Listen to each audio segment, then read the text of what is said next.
Episode 67 of the Flying Lap, we look back at the Gulf Air Bahrain Grand Prix, a race that produced the fourth different winner of the season so far. And we're privileged to do so in company of Karun Chandhok.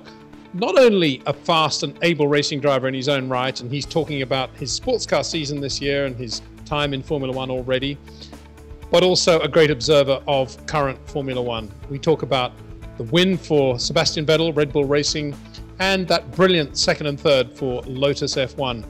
On that note, we bring in Alan Permane from the Lotus F1 factory in Oxfordshire. Alan talking about that great call in which he took effectively Kimi Räikkönen out of Q3, saved a set of tyres and gave Kimi 4 new sets with which to go into the race. The result of which, as I say, the team had that 2-3 finish. So Alan Permane talks us through that in detail. Rob Wilson joins us too from Bruntingthorpe to analyse the driving of Sebastian Vettel and Kimi Räikkönen and plenty more besides. Enjoy episode 67 of the Flying Lap. Smibs TV. Webcasts for people with a passion.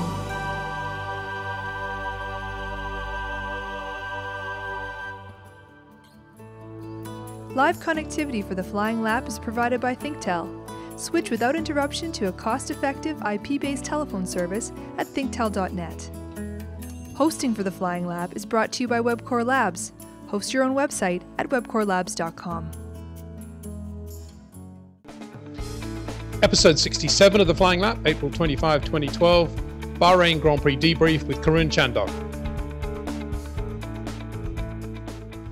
Welcome to episode 67 of the Flying Lap as we look back at the Gulf Air Bahrain Grand Prix. And guess what? Fourth different winner out of 4 races in the FIA Formula One World Championship. What a season this is turning out to be. I'm delighted to have in the studio as a guest to talk about Bahrain and also to talk about his racing plans for the year and the racing life in general, the inimitable Karun Chandhok. Karun, great to have you here back on the Flying Lap, and thanks so much for your support for the show over the past year or so. Love those shots you put out on Twitter of watching the show while you're working out. Excellent. Yeah, well, I watched the John Watson episode yesterday actually in the gym on the bike, and I've now found a way that the iPad sort of sits there without falling over and without dripping in sweat. So nothing worse than an iPad that collapses in the middle of a run in the gym. I know all about that. Not that I got an iPad, but my old video player. A quick reminder that you can join us now live with questions and comments by going to smibs.tv/live. And a big thank you to our 2 technical partners, to ThinkTel and to Webcore Labs, without whom we wouldn't have this show at all. To you, the fans, of course, and over in Melbourne, Australia, to Globe International, our commercial partners and great supporters of the show as well. And yet again, a prize from Globe will be given to the viewer who makes the most interesting comment or asks the most interesting question, as defined today, depends where you're listening, watching, by Karun Chandhok and my good self.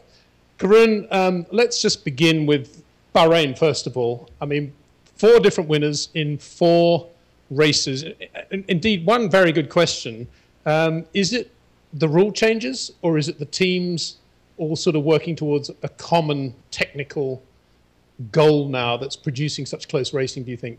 I think it's a combination of a variety of things. I think the quality of engineering in Formula One now is so high. Every team's got good people, reasonable infrastructure, and also now I think we're seeing a lot of sort of cross technology, if you want to call it, in terms of, like we're seeing Red Bull supplying gearbox